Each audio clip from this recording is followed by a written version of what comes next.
सबको जय सुखी प्रभु क्रिस्त में प्यारे भाइयों बहनों, सामान्य काल का 19वें इतवार की पूजन पद्धति में हम सभी भाग लेने वाले हैं, भाग लेंगे या भाग ले चुके हैं।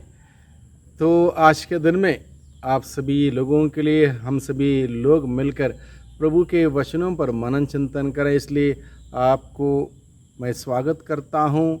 इस Sunday password to the word इस शीर्षक के अंतर्गत प्रभु के वचनों पर मनन चिंतन करने के लिए आप सबों का हार्दिक स्वागत है।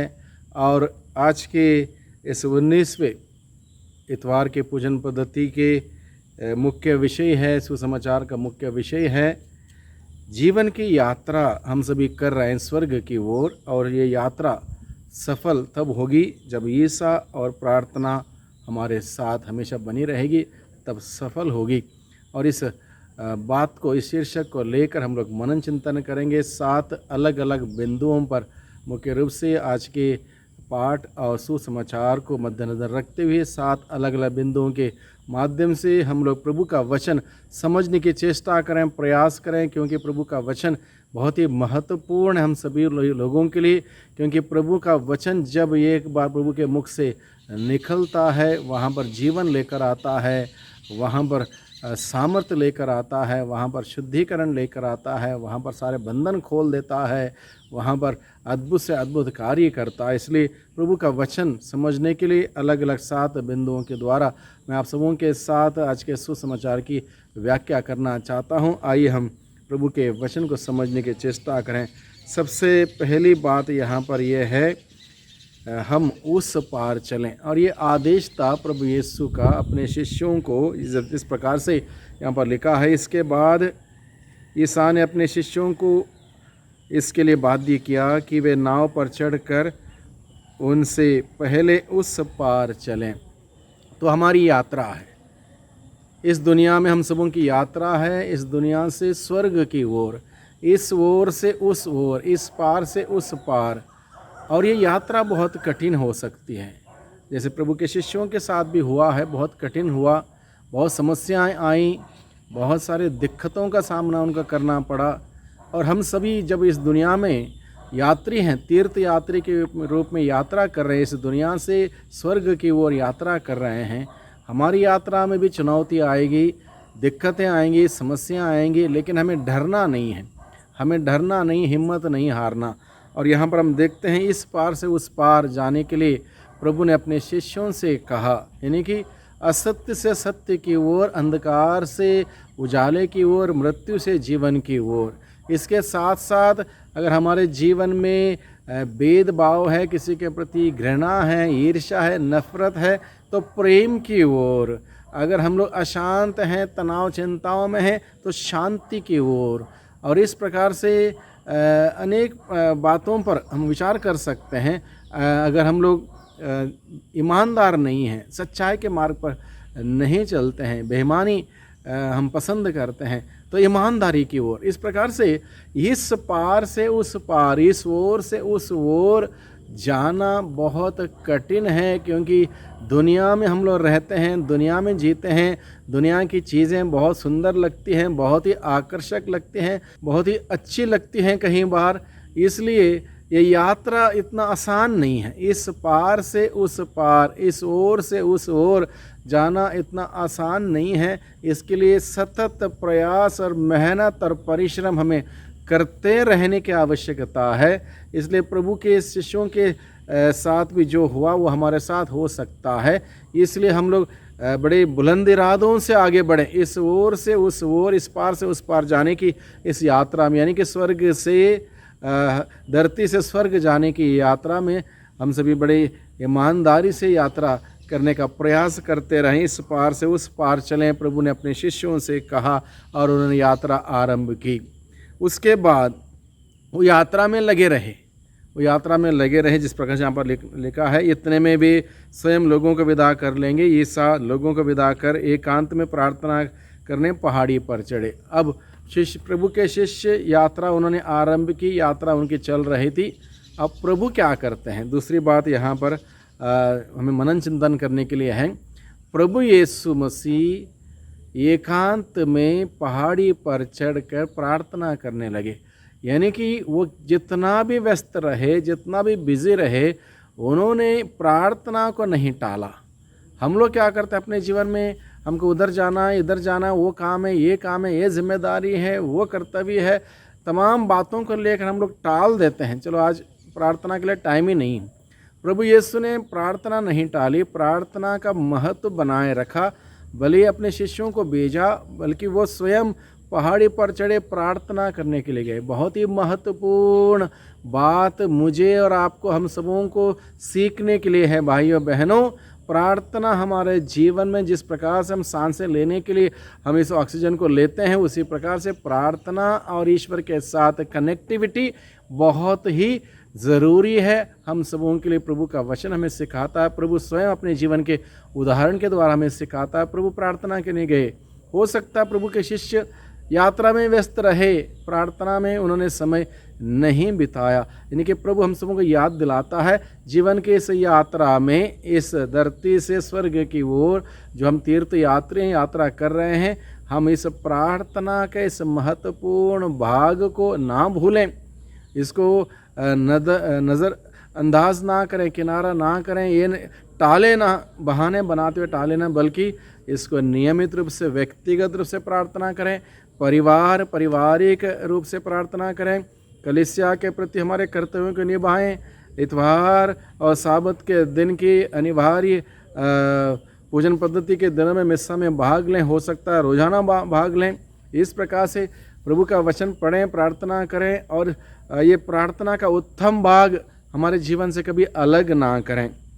तीसरा बिंदु है आज के दिन में हम सबों के लिए प्रार्थना करने के लिए। जीवन की यात्रा में कई बार हम लोग डगमगा जाते हैं। प्रभु के शिष्यों के साथ भी यही हुआ। संध्या होने पर वे अकेले थे, नाव उस समय तट से दूर जा चुकी थी, वह लहरों से डगमगा रही थी क्योंकि वायु प्रतिकूल थी।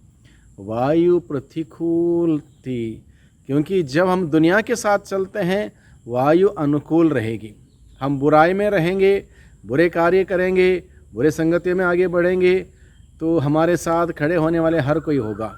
हम पवित्रता की ओर जाने के लिए प्रयास करेंगे, ईमानदारी का, प्रेम का, न्याय का, सच्चाई का जीवन बिताने लगेंगे, विरोध करने वाले बहुत होंगे।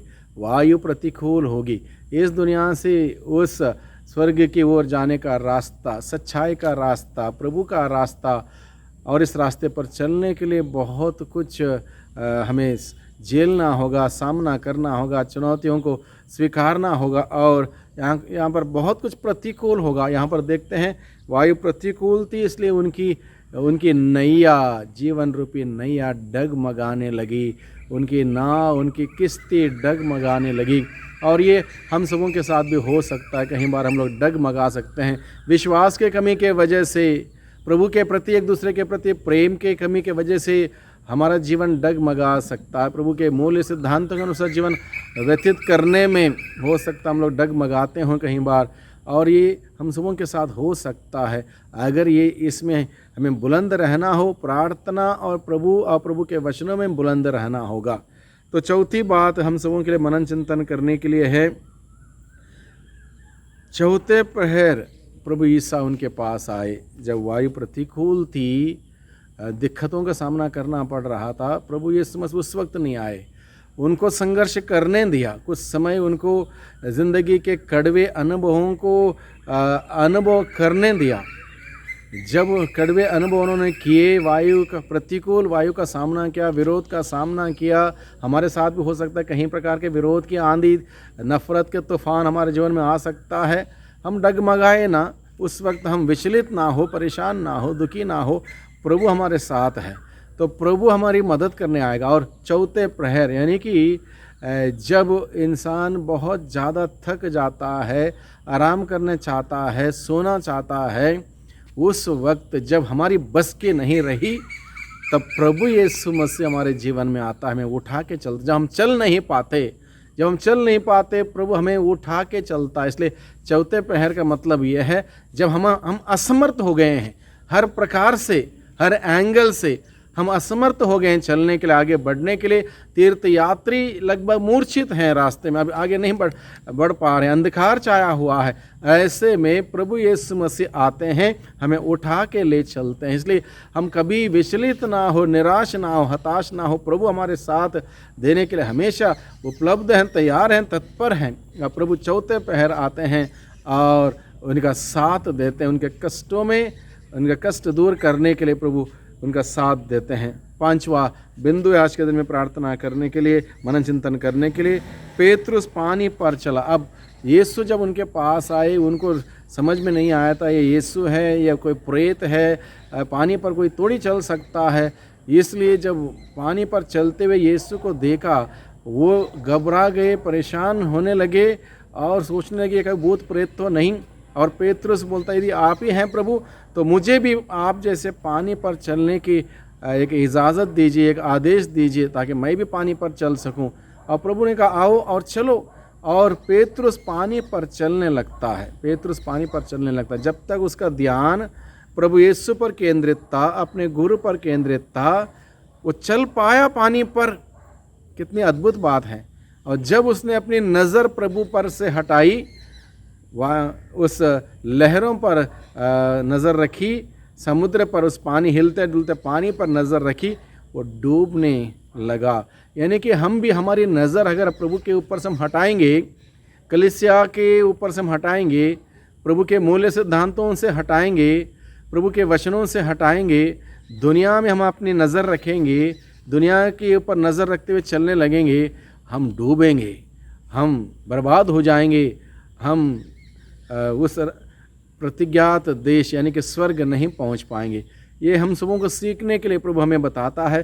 पेतरुस चल सका जब तक उसकी नज़र प्रभु यीशु पर थी। जब उसने नज़र हटाई, वो डूबने लगा। और छठवां बिंदु है, जब तक ईसा पर नज़र थी वो सफल रहा।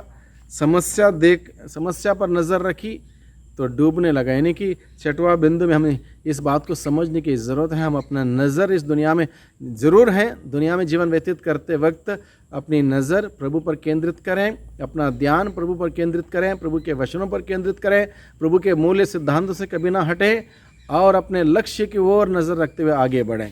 सातवां बिंदु है, जब पेतरुस डूबने लगा, प्रभु की सहायता मांगता, प्रभु मुझे बचाइए, प्रभु मुझे बचाइए।